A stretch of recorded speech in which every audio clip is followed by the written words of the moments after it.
Uh, Good evening and thanks for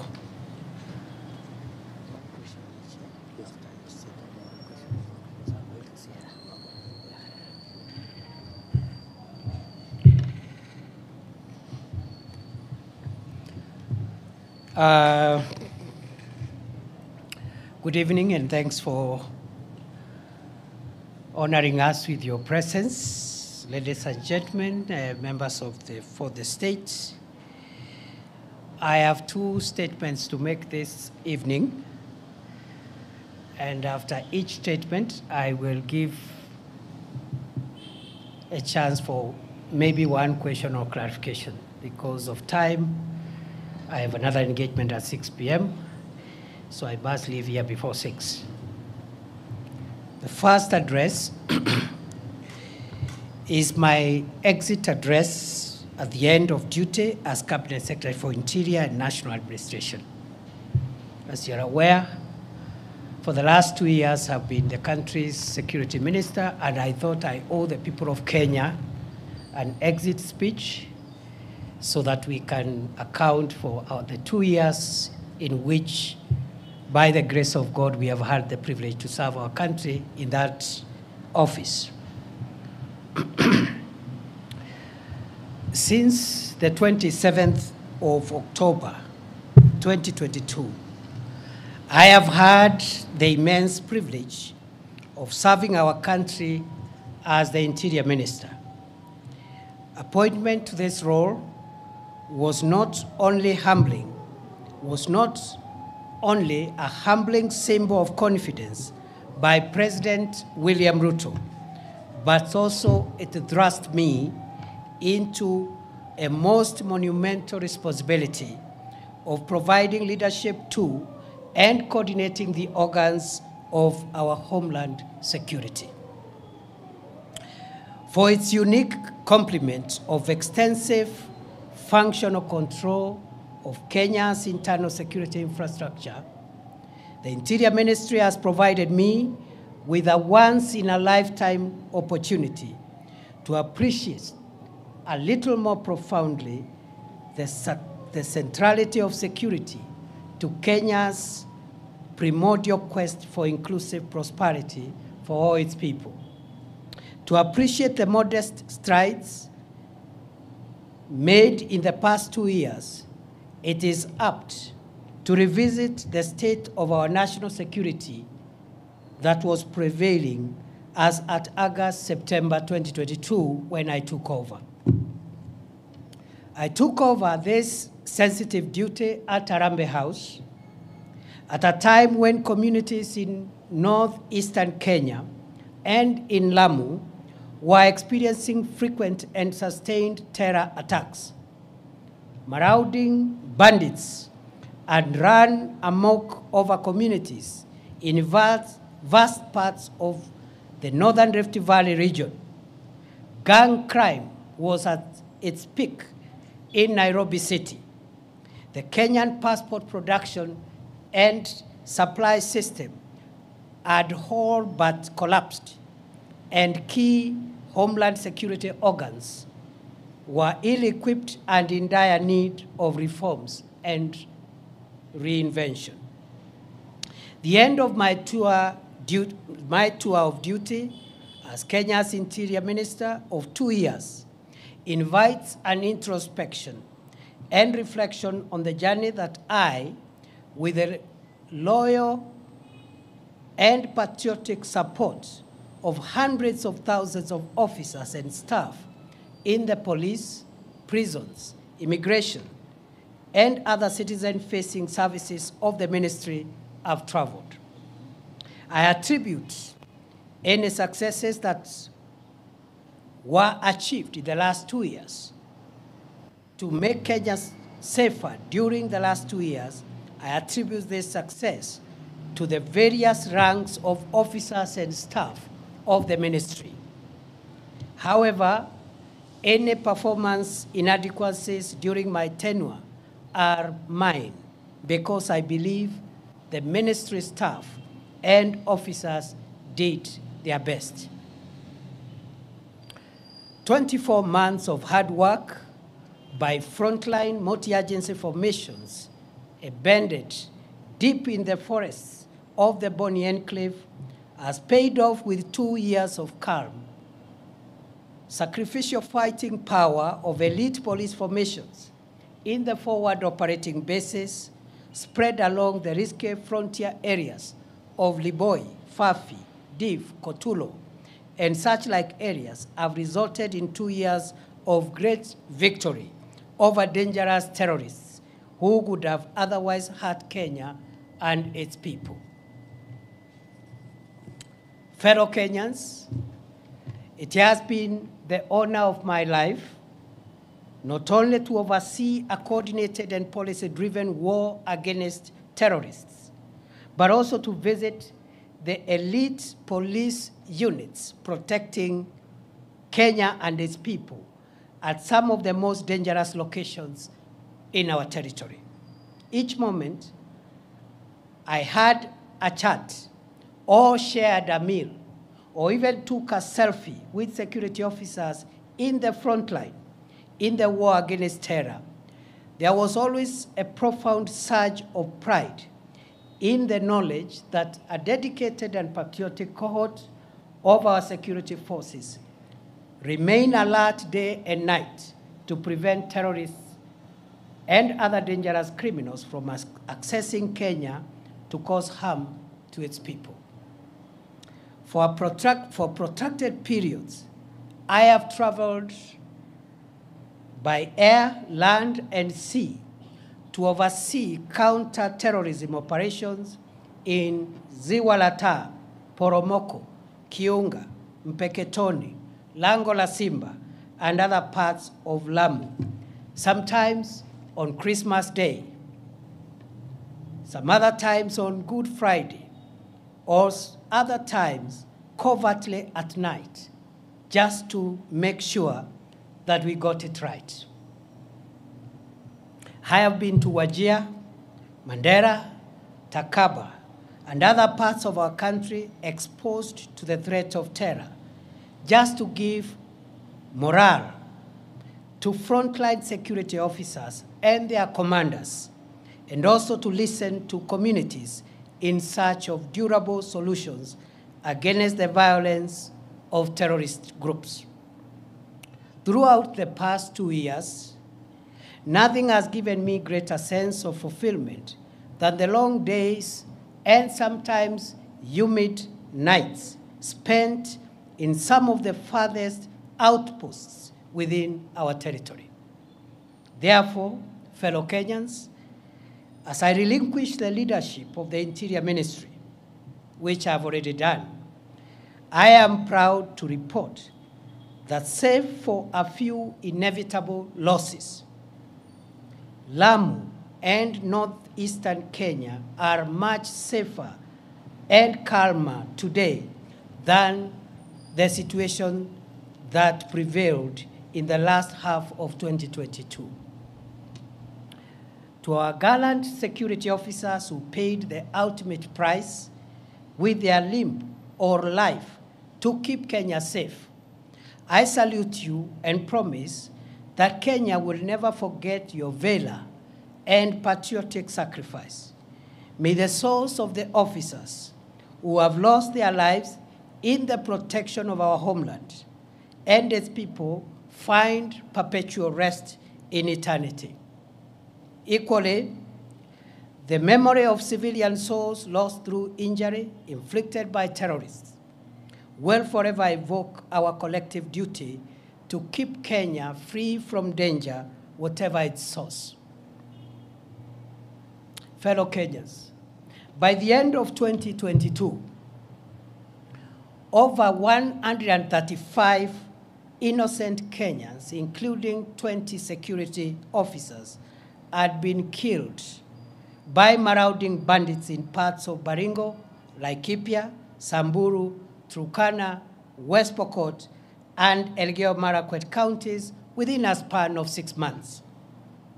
During the same period, dozens of schools were closed, thousands of families were displaced, and public amenities destroyed by bandit gangs, some of whom converted school classrooms into permanent dormitories for bandit families. To arrest possible breakdown of law and order, a police-led security operation with the support of the military was declared on 13th February 2023. It has been 19 months of sustained war on bandits in the north of our country. The strategic decision to gazette as disturbed and dangerous remote and difficult terrain, gorges, escarpments, and caves where bandits retreated to hide after attacking, robbing, and killing innocent civilians proved to be the game changer. Heavily armed bandits were flushed out from these areas in a process that lasted several months. Their outdated gimmicks of taunting security forces and sometimes staging daylight raids were eventually crushed through intelligence-led operations, superior firepower, and efficient operational and tactical outputs that resulted in the neutralization of dangerous bandit commanders and their spiritual influencers. 19 months after President Ruto ordered the most consequential security operation against banditry ever to take place in northern Kenya, the infrastructure that had sustained banditry for over 4 decades has been suppressed and dismantled. Bandit gangs and their enablers have been overpowered and scattered, despite occasional feeble attempts to resuscitate this dangerous crime against the people of Kenya. Scores of schools in Baringo, Samburu, Elgeyo Marakwet, Turkana, West Pokot, and Laikipia counties have been reopened. Mokogodo Forest, Sieku Valley, Burat Hills, Korkor, and Arabal Hills, Tandale Valley, Gelecha Valley, Malaso Escarpment, Kurkur, Pura, and other previous bandit hideouts are today pacified. As I relinquish the reins at the Interior Ministry, I am grateful to God, to the commanders and officers of various security agencies, and to the communities for their help as we look forward to sustaining the prevailing peace in these previously bandit-infested areas of our country. I will forever cherish the useful input of communities profoundly represented by the Under the Tree conversations I had with elders and residents at the foot of Arabal Hills in Baringo, the Kolowa Bridge at the intersection of Baringo and Elgeyo Marakwet counties, and in Lokori and Nadapal in Turkana County. I desire to live to see these parts of our country completely free from the terror of bandits and opened up for socio-economic development as Kenya marches into the future. The strides that we have made in the fight against terrorism, banditry, and other organized crimes received a shot in the arm from the Police Equipment Modernization Program, which was initiated in early 2023, following the orders of President Ruto to modernize the operational and tactical equipment of our security agencies. The 37 billion shilling 5-year program is underway, with 7.6 billion shillings already spent to acquire armored personnel carriers, mine-resistant, ambush-protected vehicles, personal protection equipment for the police, as well as sophisticated weaponry to provide enough firepower to protect our nation. Fellow Kenyans, by September 2022, our country's infrastructure for the production and supply of Kenyan passports had completely collapsed owing to the breakdown of printing equipment, huge supplier debts, and chronic corruption cartels that took advantage of the situation to extort money from desperate applicants. After many months of reorganizing and financing arrangements, as well as personnel deployment at the Immigration Department, I am proud to report that as I leave the ministry, the government has been able to acquire modern printers and all the pending supplier debts have been paid. The passport production and delivery waiting period has been reduced from more than 12 months in 2022 to 7 days at present. The backlog of 724,000 passports has been cleared, and the challenge now is to expedite the delivery process to clear the 85,000 uncollected passports that are ready. As I leave the reins of the ministry, I am proud to report that the corruption cartels of staff and members of the public that used to harass passport applicants have been dismantled, and 17 ringleaders, including immigration officers, are facing ongoing criminal prosecution. As I exit, I am convinced beyond doubt that the milestone of reducing the waiting period from the current 7 days to 3 days by the close of this year remain feasible. In the days ahead, we must confront and succeed in reforming the institutions of our national security. At the orders of President Ruto and in compliance with the Kenya Kwanza Manifesto, the process of reimagining and refashioning Kenya's security institutions began in earnest on 21st December 2022, when the Presidential Task Force on Reforms of the National Police Service, the Kenya Prison Service, and the National Youth Service was established. While the work of the task force took longer than expected due to the expansive terms of reference, its final report has already been presented to the President. And one of the last actions I took before I left the ministry was to gazette the National Steering Committee under the leadership of the Principal Secretary for Internal Security, with a mandate to ensure full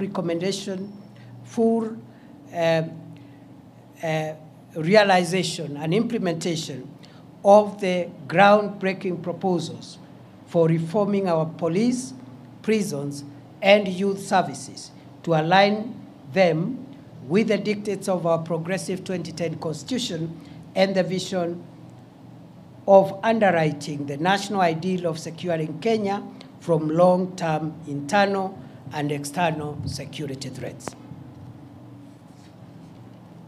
Fellow Kenyans, throughout my tenure in office, I have benefited from direct support and encouragement of President Ruto. I thank him for giving me the privilege to serve my country as the Interior Minister for an uninterrupted 2 years. I am most grateful to the principal secretaries and officers of all ranks within the state departments and other agencies that fall under the Ministry of Interior for great teamwork, support, and encouragement. To our security officers, especially those assigned the sensitive duty of protecting the country from terror, banditry, and other organized crimes, I salute you all for your selfless and patriotic service to our country. I send warm greetings and best wishes to all officers, especially those in far-flung forward operating bases. our officers in the multinational security support mission in Haiti, as well as the ranks of the National Government Administration Officer System, the NGAO system, with whom I have developed close and cordial working relationships during the past 2 years. I pray that my successor will build on the gains we made and will succeed to roll back the emerging reports of mysterious disappearances, abductions, and femicide. Goodbye, and God bless Kenya and protect our dear country, our homeland, the Republic of Kenya. May we remain one nation of one people, united by our emblems, the map, the flag, and the national anthem of Kenya. Thank you.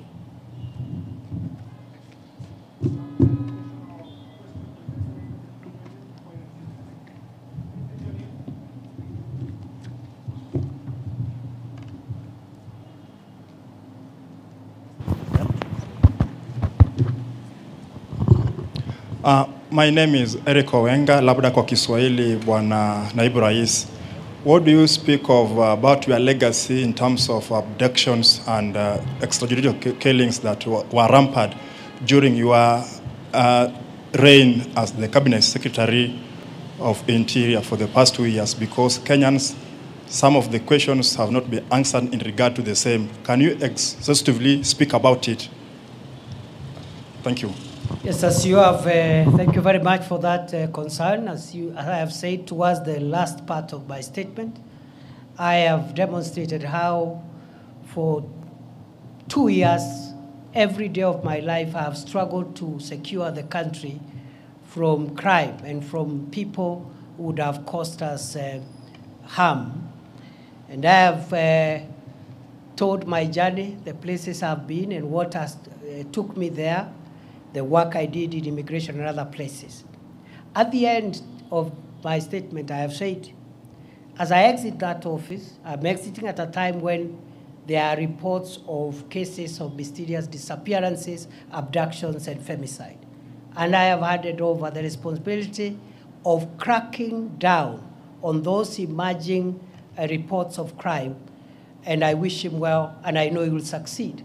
The same way in the past, I've been able to handle those other national security challenges. Remember, these are challenges that we've witnessed in the last few months, and already we had gotten ourselves on a place where we had come up with a strategy of cracking down on this criminal behavior, the same way we succeeded, even with the Nairobi urban crime, which was quite a spiral at the time we took over, and which today is manageable. And therefore, these are developments over the last few weeks, maybe a couple of months.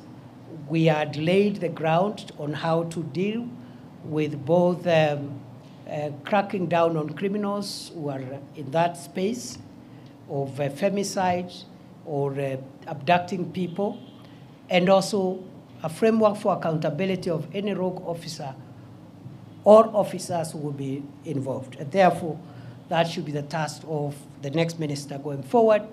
I have no doubt I have done my best every day of my life, and there is no day I have slept without asking myself what I have done to make our country safer. Before, because of time, allow me now to transit and speak on my assumption of office to the office of the Deputy President of the Republic of Kenya. Those of you who were in the swearing in, you realized I just made some of the cuff remarks deliberately because it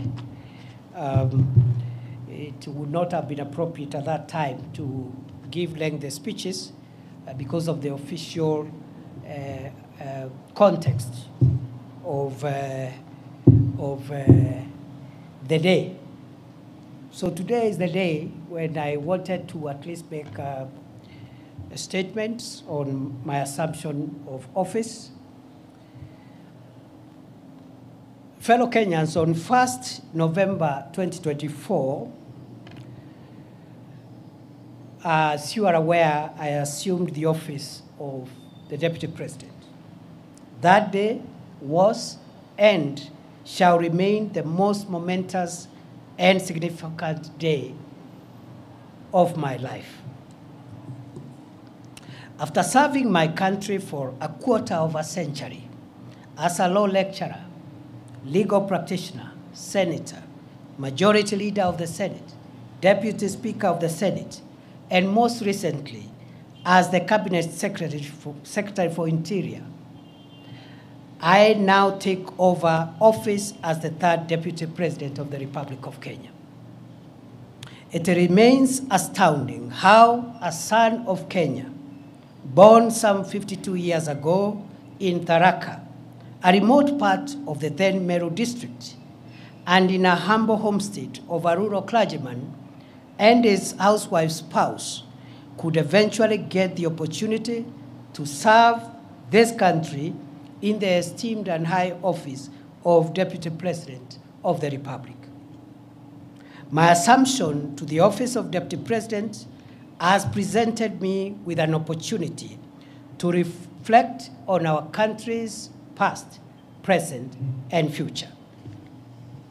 In my reflections, during the past 1 week, I have come to the profound realization that Kenya, our homeland, is a country like no other.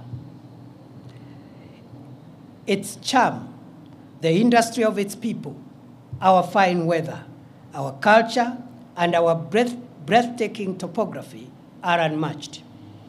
It is gratifying to see millions of patriotic Kenyans work hard every day, waking up early, sleeping late, to make a honest living, eat from the sweat of their brow, and build the country that they call home. While it is true that formidable challenges confront us today, it is also true that we always find a way to surmount obstacles and protect our country and its people from the shocks of the modern world.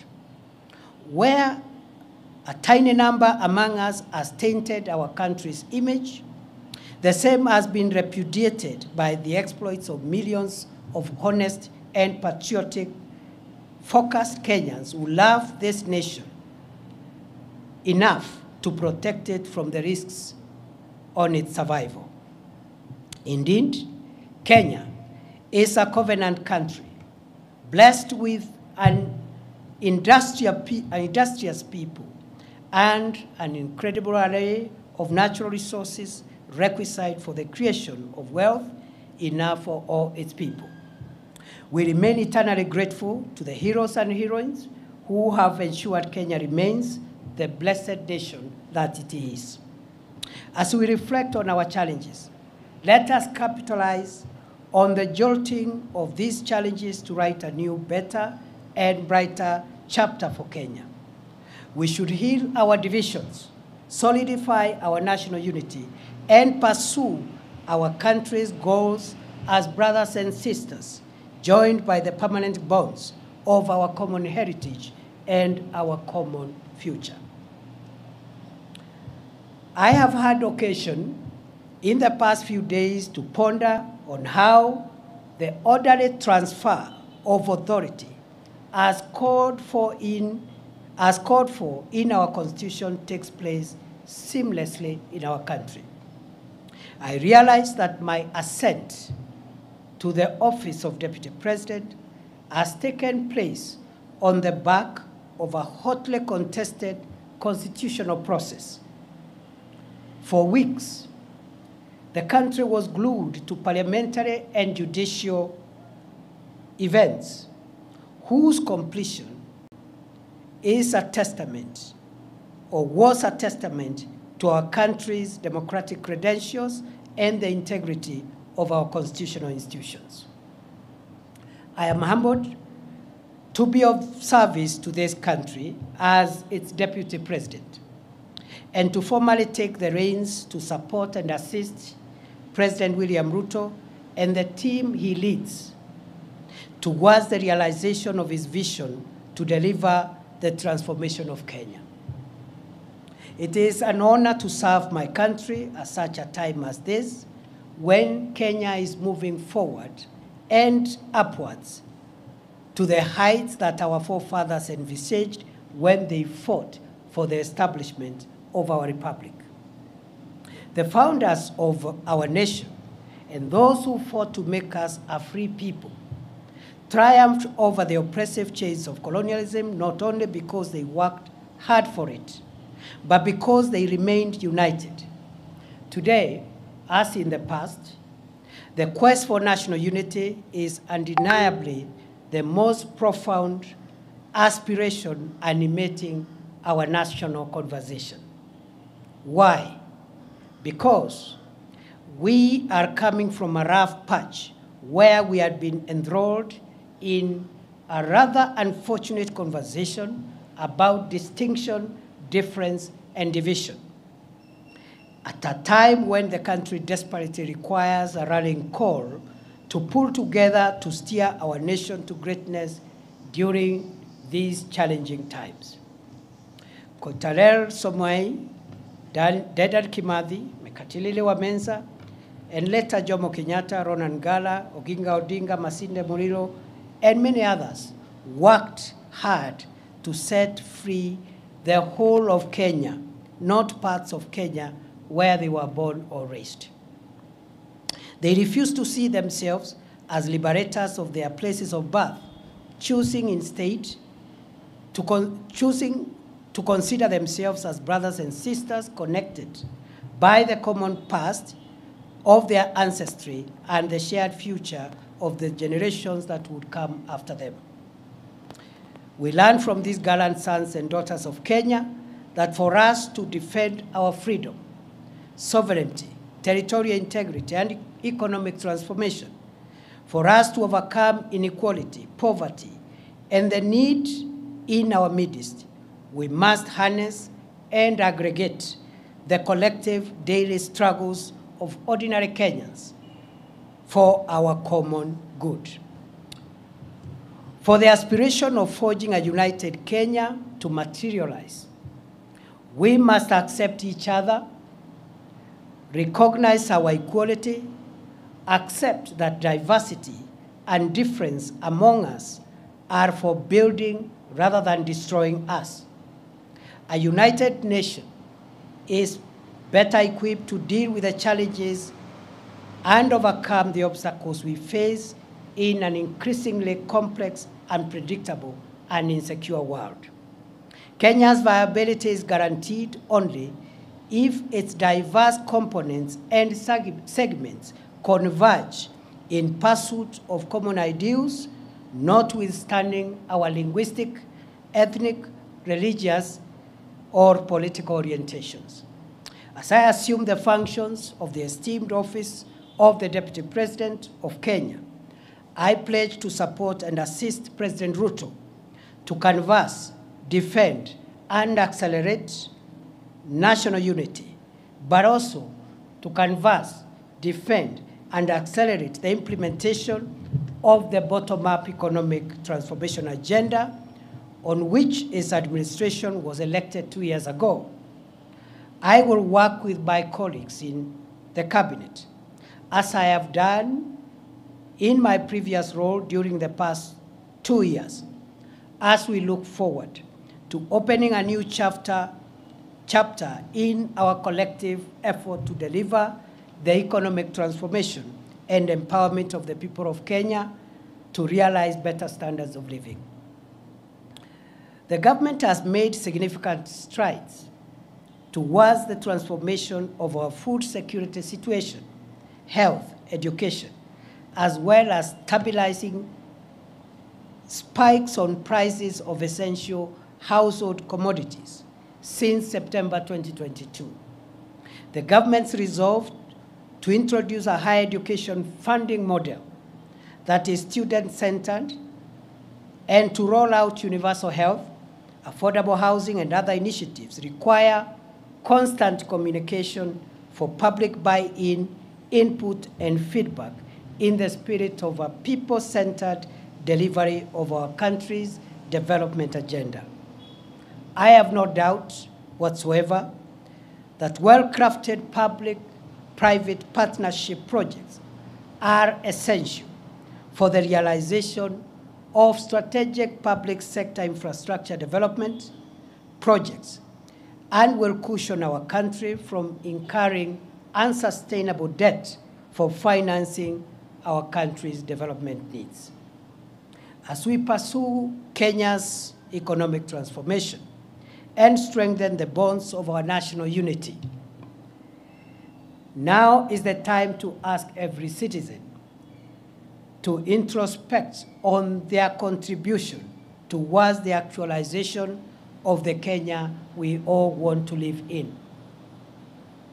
The values of honesty, hard work, patriotism, family, and all other values of our civilization, faithfully transmitted through generations, makes it possible for us to transform this country into a more inclusive, equitable, and cohesive nation in which every citizen is able to live free from fear and want.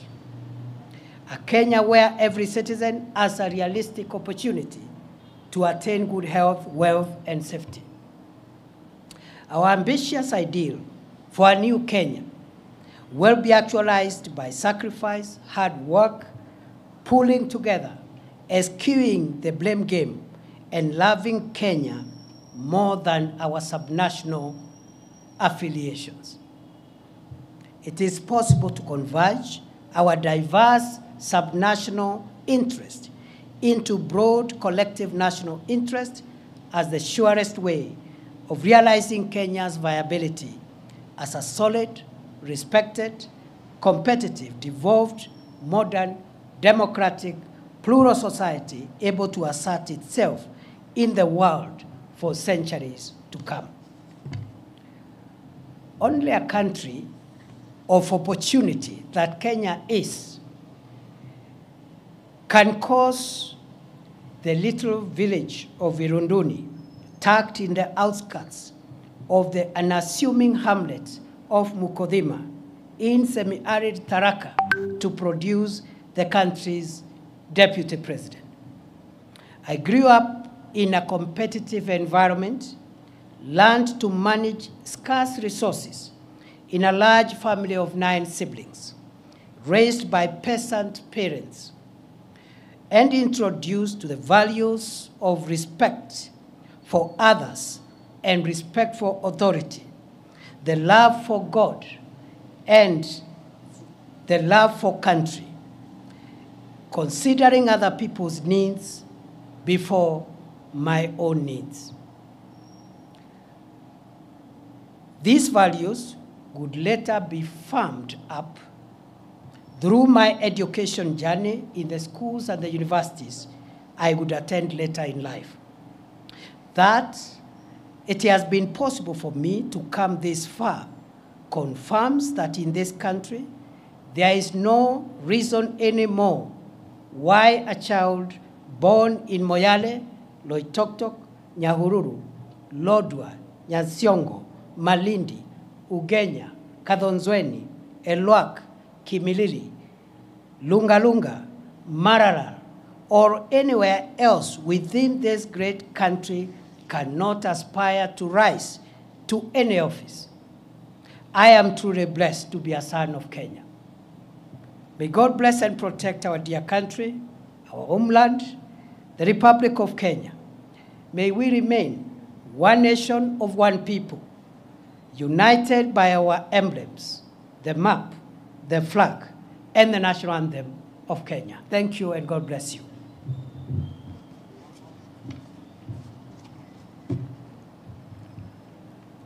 I'll take maximum 2, please. Thank you, Excellency. My name is Melita Oletenges for Citizen TV.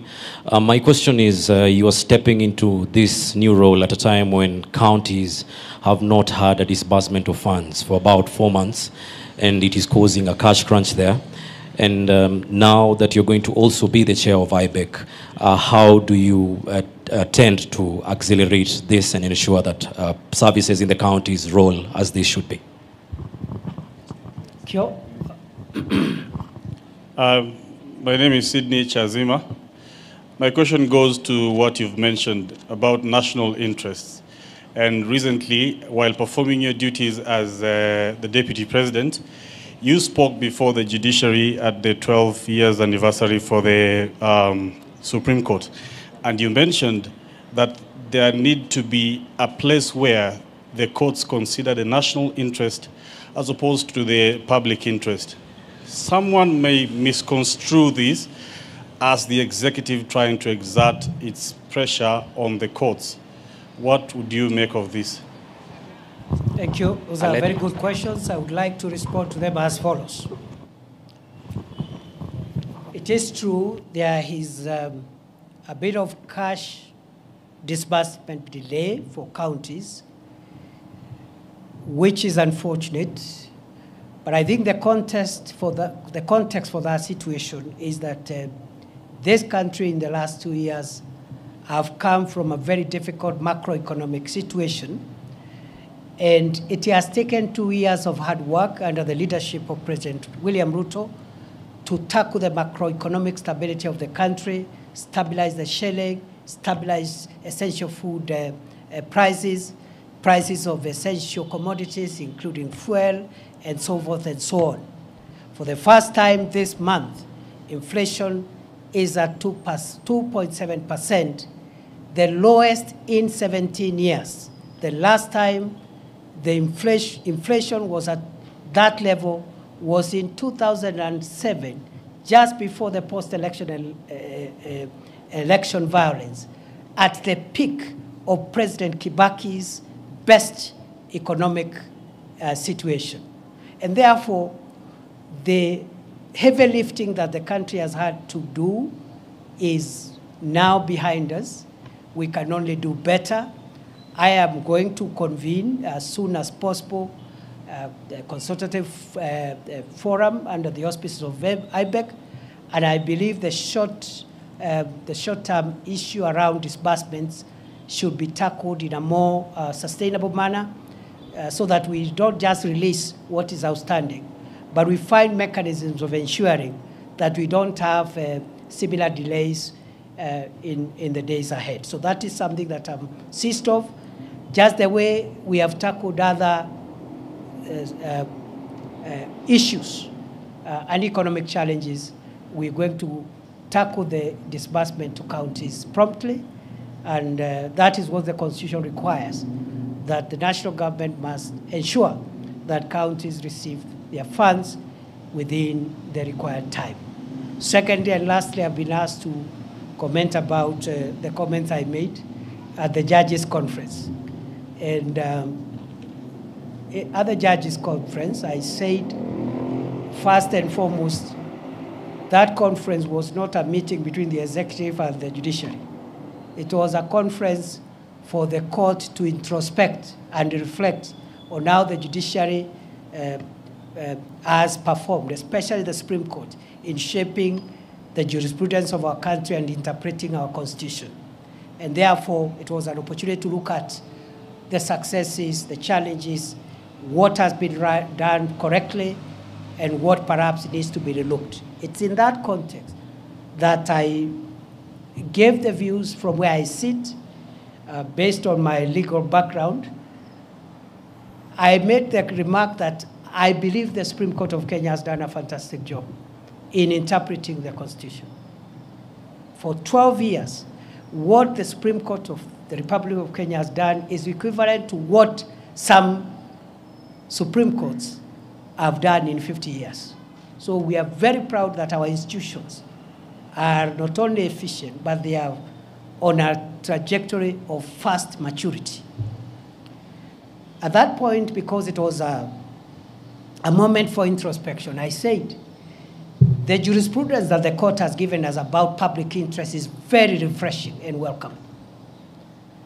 And then I remarked, going forward, as the Supreme Court consolidates its own jurisprudence and enhances it, perfects it, it is worth reflecting, even beyond public interest, whether our constitution allows our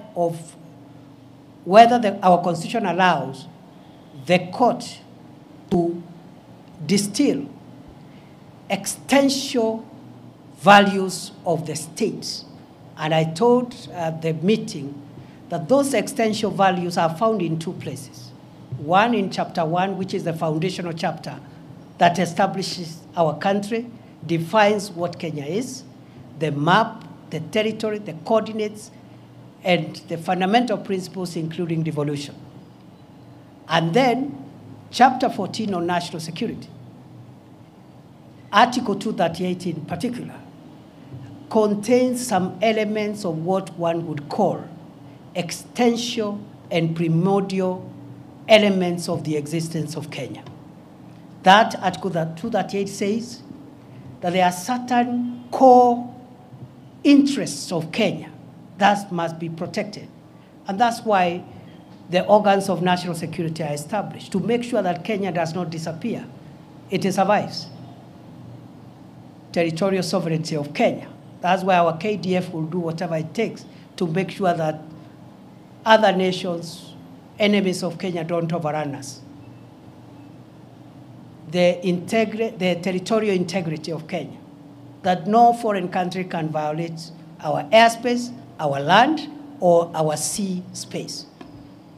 And then it goes on to discuss a few other existential, very, very critical foundational interests of the nation. And so what I was asking, I said maybe the courts needs to think whether we can have a hierarchy of national interests. The general public interest on everything else, and very basic and existential interests on which the survival of the nation rests. Because, for example, when we have had, for example, challenges in allowing the people of Kenya to exercise their rights, which are protected in the Constitution, we have seen, for example, that that right, for example, need also to be balanced in the need to protect the country and constitutional institutions. Because we saw an attempt to violate the Chief Justice's chambers by people who are expressing their rights, which is correct. But you see, if you destroy the emblems that makes the state to exist, burn down parliament, you know, those are extreme measures. And all what I said, just to be brief, I was not prescribing. I was just asking the judges to provide leadership, as is their mandate in the Constitution, to tell us whether there is a hierarchy of interests. Because the other commercial issues, the public interest is easily discernible. But sometimes there could be a conflict between what is popular or what the public is saying and the existence of the state. And I provided evidence at chapter 1 of the Constitution, which is the foundational principles, and Article 238 that tells our organs of national security to protect the borders of Kenya, to protect the existence of Kenya and its institutions. That balance the court should help us to interpret. I know I've spoken a lot of English, but that's what it is. I wish you well. It is good to see you. We are going to have regular interactions. On a light note, you know, the other job was a bit constraining because of the operational support that required me to be where action was taking place in terms of defending the country's vital interest of homeland security. But with a new role, I'll be much more available.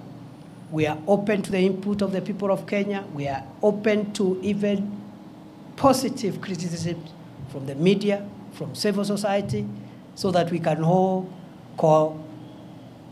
converge our various views and opinions on how we can build a stable, solid democracy called Kenya. Asanteni sana, Mungu awabariki.